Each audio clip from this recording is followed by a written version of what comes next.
for Chapter 16, Dilutive Securities and Earnings per Share. In this learning objective, we will cover basic earnings per share calculation. Earnings per share is the most important ratio for companies.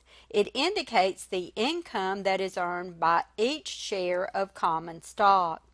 Because of its importance, companies are required to report basic and diluted earnings per share on the face of the income statement. The presentation of earnings per share must be shown for income from continuing operations as well as for net income and the intermediary components such as earnings from discontinued operations as shown on this slide.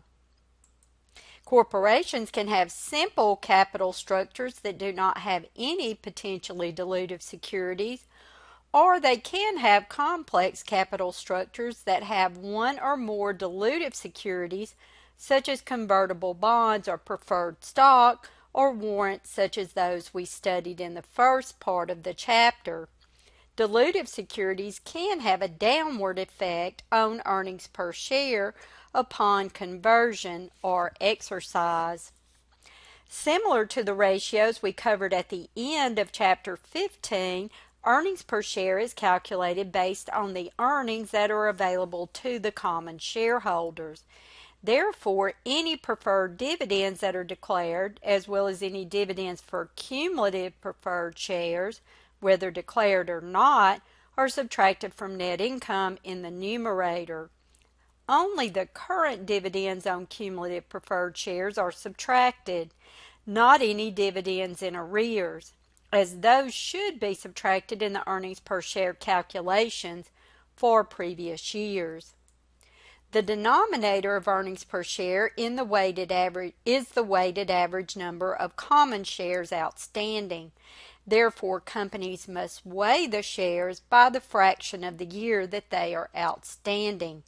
Also, when any stock dividends or splits occur, companies should restate the previous shares outstanding prior to the dividend or split. To illustrate the calculation of the weighted average shares outstanding, we will look at this example for Frank's Inc. The first column shows the dates when there were changes in the number of shares outstanding during the year. The second column shows the changes, and the third column shows the number of shares outstanding and the number of months these shares were outstanding in parentheses. The months outstanding are determined by counting the number of months from that date to the next date that there was a change. For example, at the beginning of the year, Frank's had 90,000 shares outstanding, but on April 1st, Frank's issued 30,000 shares for cash, bringing the total number of shares outstanding to 120,000. To determine the number of months the 90,000 shares were outstanding, we would count January, February, and March, which is 3 months. This would be done for each of the shares and till the end of the year. The 120,000 shares were outstanding for 3 months, April, May, and June, until Frank's purchased 39,000 shares of Treasury stock and reduced the number of shares to 81,000, which they held for 4 months, July, August, September, and October, until they issued an additional 60,000 shares, which were held for 2 months, November and December. This slide shows the calculation of the weighted average shares outstanding for Frank's. We multiply the number of shares outstanding by the fraction of the year that they were outstanding. The number of months outstanding that we calculated in the previous slide is the numerator of the fraction, and 12 is the denominator. We weigh the shares by multiplying, as in the first row, 90,000 shares by 3 divided by 12 to determine the weighted amount in the last column, 22,500. After we weigh each of the shares, we sum the last column to determine the weighted average number of shares for the year, 103,000. As we mentioned previously, companies need to restate the shares outstanding before any stock dividends or splits in order to compute the weighted average number of shares. The restatement is done because stock dividends and splits do not change overall stockholders' equity. However, there is no restatement for issuances of stock when there is a purchase or sale of stock for cash because stockholders' equity and assets both change as a result of the transaction. To illustrate the restatement for a stock dividend, we will consider Sabrina Company stock as shown on this slide. The calculation of the shares outstanding and the number of months outstanding would be the same as it was in the previous example. However, Sabrina declared a 50% stock dividend and issued an additional 60,000 shares on June 1st. This stock dividend will require that Sabrina restate the previous shares outstanding, 100,000 for 2 months and 120,000 for 3 months, by 1.50 for the stock dividend. We will see how this is done on the next slide. This slide shows the calculation of the weighted average number of shares outstanding for Sabrina, including the restatement for the 50% stock dividend. There is an additional column B added to the calculation. To calculate the weighted average for the 100,000 shares outstanding from January 1st to March 1st, Sabrina would multiply the 100,000 shares by 1.5 and then multiply that number by 2 divided by 12 to arrive at the 25,000 in column D. The same would be done for the 120,000 shares outstanding from March 1st to June 1st. The rest of the calculations would be the same as the previous example, and column D would be summed to determine the total weighted average shares outstanding for the year of 180,000. In this learning objective, we will cover diluted earnings per share calculations.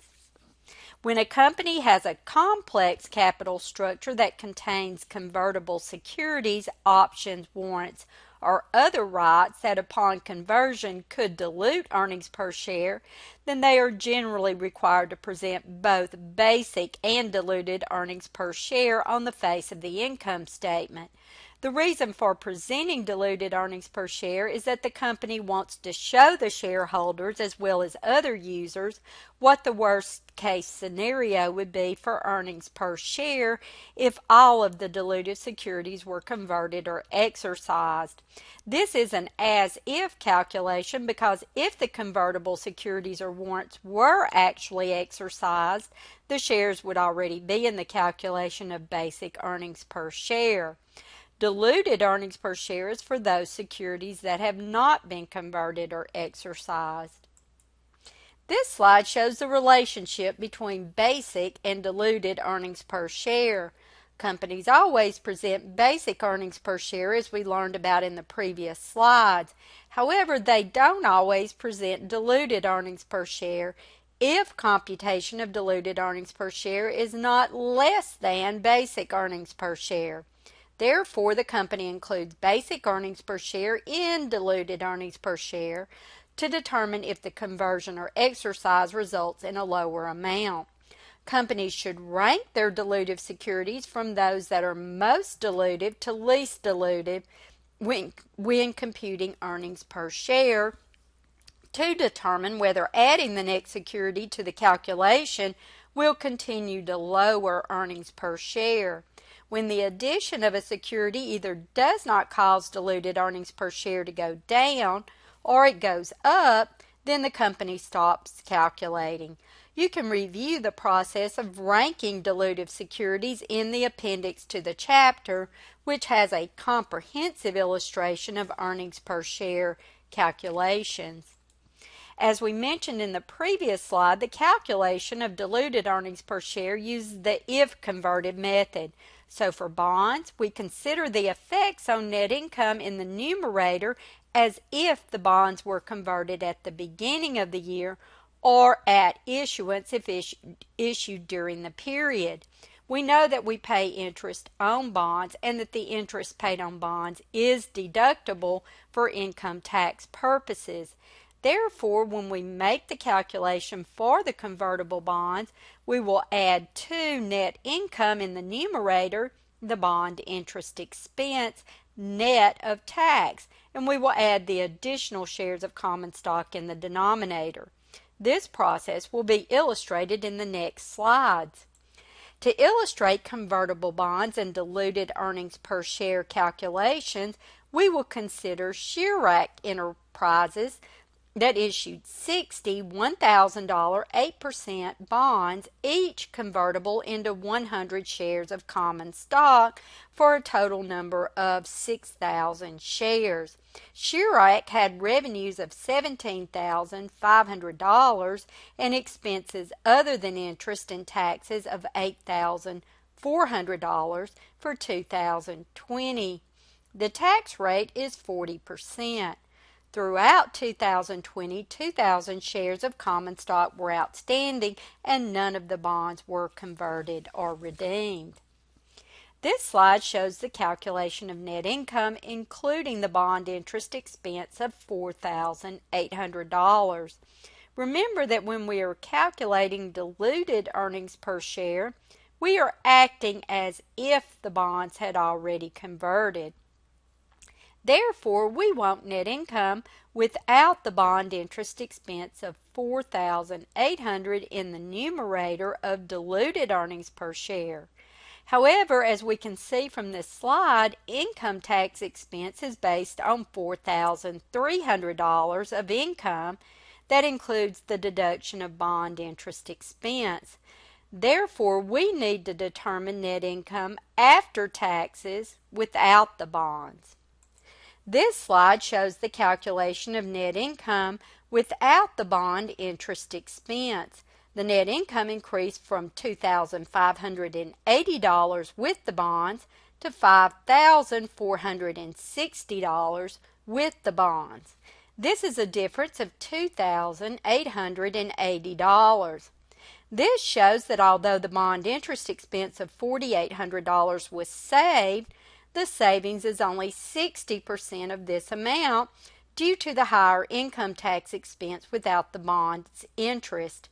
Therefore, when we are calculating diluted earnings per share for bonds, the interest expense will always be multiplied by 1 minus the tax rate to determine the change in net income if the bonds are converted. In this example, we would multiply the $4,800 times 60%, or 1 minus 0.40, the tax rate, to arrive at $2,880 in the numerator. This slide shows the calculation of basic earnings per share of $1.29 for Chirac Enterprises based on net income of $2,580 and the weighted average common shares outstanding of $2. To calculate diluted earnings per share, we always start with basic, and then in the numerator we would add the bond interest expense net of tax of $2,880, and we would add the additional 6,000 common shares in the denominator. Notice that the calculation of earnings per share just for the bonds is $48 per share. This is important because we would not even make the calculation unless the earnings per share for the bonds by themselves was less than basic earnings per share. If the earnings per share for the bonds was greater than basic, we would exclude the bonds because earnings per share would increase rather than decrease, and we are only interested in adding a security that is diluted or capable of lowering basic earnings per share. When we complete the calculation, we see that diluted earnings per share is 68 cents, which is below basic earnings per share of $1.29. Conversion rates for bonds may change during a period, and if that is the case, the company uses the most dilutive conversion rate available for the calculation. Now we will discuss convertible preferred stock. Remember that when we calculate basic earnings per share, we subtract preferred dividends declared, or for cumulative preferred stock, whether declared or not. However, for diluted earnings per share, the preferred dividends would be added back because if the preferred is converted, we would not pay the preferred dividends. To illustrate convertible preferred stock and diluted earnings per share, we will consider Barclay Company that issued 40,000 shares of 6% convertible cumulative preferred stock with a $100 par value. Each share is convertible into 5 shares of common stock for a total of 200,000 shares. Net income for 2020 was $1,200,000 and there were 600,000 common shares outstanding during 2020. There were no changes in 2020 in the number of common or preferred shares outstanding. This slide shows the calculation of basic earnings per share for Barclay. The numerator is equal to $1,200,000 minus the preferred dividend of $240,000. The denominator is equal to $600,000, the weighted average number of common shares outstanding. The preferred dividend, $240,000, was calculated by multiplying the number of preferred shares, 40,000, times the par value per share of $100 and multiplying this by 6%. To compute diluted earnings per share, we always start with basic as shown on the left. Then we will add to the numerator the preferred dividends because, as we said previously, if the preferred stock is converted, then no preferred dividend would be issued. In the denominator, we add the additional 200,000 common shares that would be issued to the preferred shareholders upon conversion. Again, we want to compute the earnings per share just for the convertible preferred, which in this case is $1.20 per share.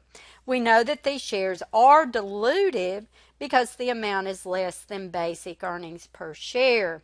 When we then calculate diluted earnings per share, which is $1.50 per share, we see that it is less than basic. Now, to illustrate anti-dilutive securities, we're going to change the conversion rate of the preferred stock from 5 shares of common stock to 3 shares of common stock per preferred share. So now the denominator of the preferred earnings per share drops so that the overall earnings per share for the convertible preferred increases to $2 per share. When we compare this to basic earnings per share of $1.60, we know that the preferred is anti-dilutive. However, we can go ahead and make the calculation for diluted earnings per share, which is $1.67, and see that it goes up rather than down. In this case, we would not present diluted earnings per share on the income statement, but only present basic earnings per share. We would disclose the fact that the preferred stock was anti-dilutive in the notes to the financial statements. The last dilutive securities are options and warrants. The calculation of diluted earnings per share for these securities uses what is called the Treasury-Stock Method.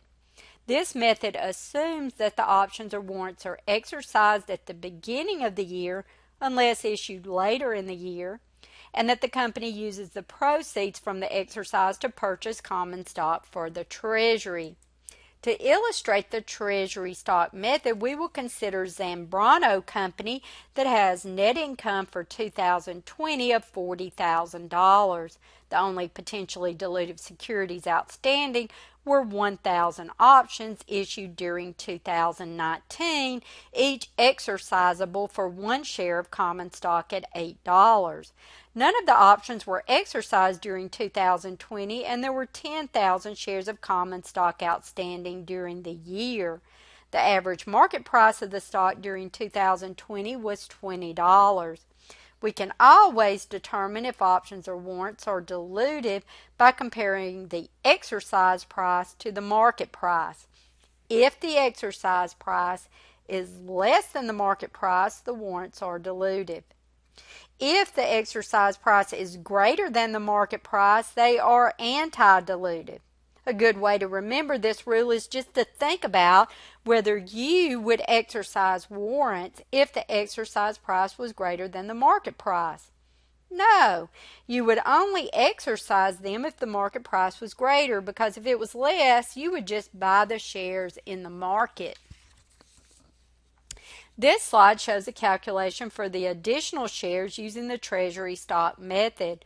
The proceeds of the exercise of the warrants is $8,000, which is then divided by the market price of $20 to determine the number of additional shares purchased, 400. We subtract the additional 400 shares from the additional shares when the options were exercised, 1,000, to determine the 600 incremental shares for the options. This slide shows the calculation of diluted earnings per share, including the options. We start with basic earnings per share, which is $4.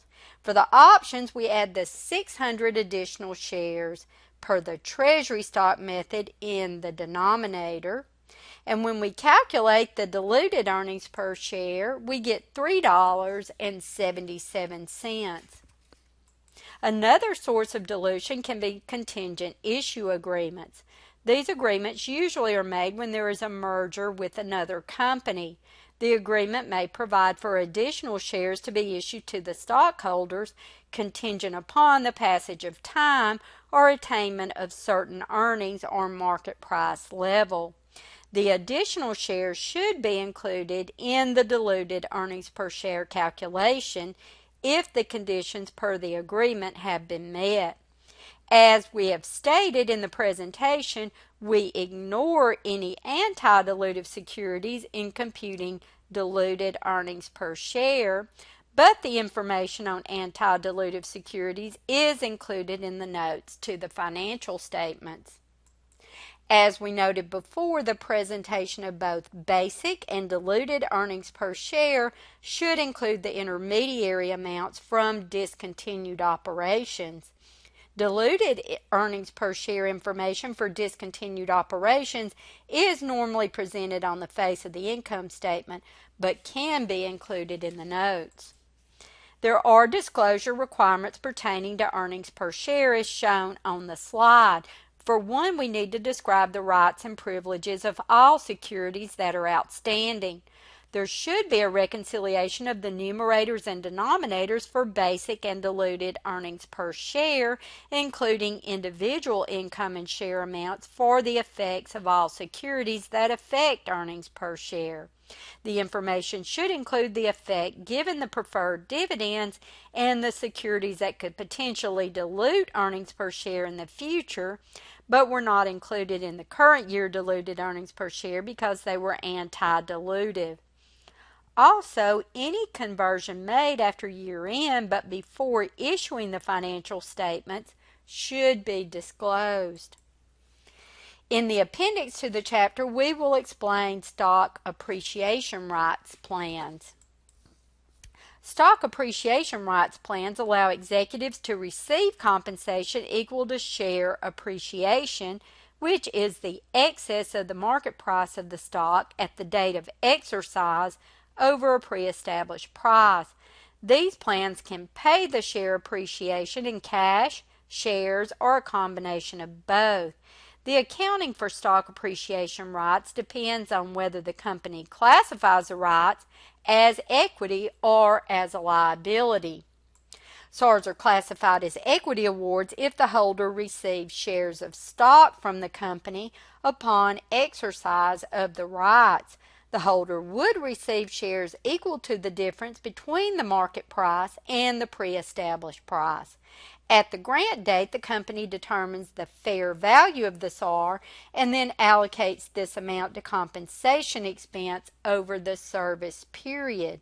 The accounting for SAR equity awards is very similar to that of stock options that we covered in Chapter 15, so it is not illustrated in the chapter. SARs that provide for a cash payment result in a liability, and different accounting is necessary. First, the company measures the fair value of the warrant at the grant date and accrues compensation over the service period. At each of the reporting periods, the fair value is remeasured and the compensation expense is prorated based on the percentage of the service period completed to date. Once the entire service period is completed, the compensation expense is adjusted for the full change in the fair value until the SARs are exercised and the liability is settled. To illustrate the recording for stock appreciation rights that are settled in cash, we will consider American Hotels, Inc. that offers its executives SARs payable in cash equal to the difference between the market price of the stock on the date of exercise and the predetermined amount of $10 on 10,000 SARs. The fair value of the SARs on December 31st, 2020 is $3 and the service period runs for 2 years. This slide shows the calculation of the compensation expense recorded for the SARs for 2020 through 2022. In the first year, the compensation expense is equal to $3. The fair value times the 10,000 SARs times 50%, since half of the service period has expired. American Hotels would debit compensation expense for $15,000 and credit liability under stock appreciation plan for the same amount. At the end of 2021, the value of the SARs increased to $7 per share, which multiplied by 10,000 SARs equals $70,000. Since the 2-year service period is complete, the entire $70,000 minus the $15,000 already accrued would be recorded by debiting compensation expense for $55,000 and crediting the liability under stock appreciation plan for the same amount.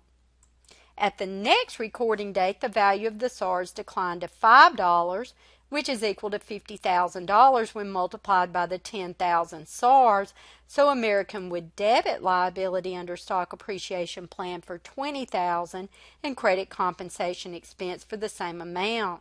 If the executives exercise the SARs on this date, American would debit the liability account and credit cash for $50,000 in full settlement of the SARs. These are the quiz hints for Chapter 16. Please make sure that you complete the homework prior to the quizzes. This is the information on the problems for Chapter 16 that will be included on the exam.